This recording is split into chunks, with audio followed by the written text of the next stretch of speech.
ہدایت کا نور سب تک پہنچ رہا ہے، لیکن جس کا دل ہی زنگ آلود ہو وہ اس سے محسوس ہی نہیں کرتا۔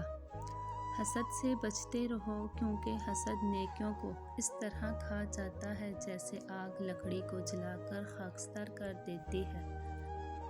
انسان کو جتنا لگاؤ رزق سے ہے، اتنا لگاؤ اگر رزق دینے والے سے ہوتا تو اس کا مقام فرشتوں سے بڑھ کر ہوتا۔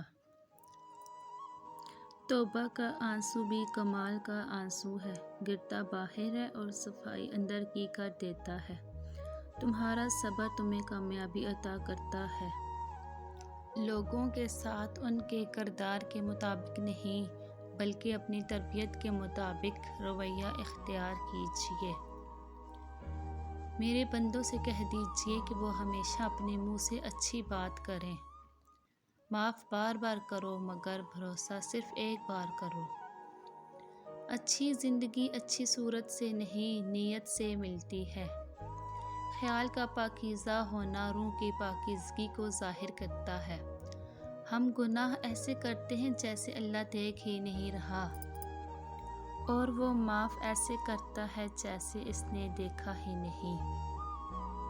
حضرت علی: خواہش بادشاہوں کو غلام بنا دیتی ہے، مگر صبر غلاموں کو بادشاہ بنا دیتا ہے۔ اللہ بے خبر نہیں ہے، وہ واقف ہے تمہارے صبر سے۔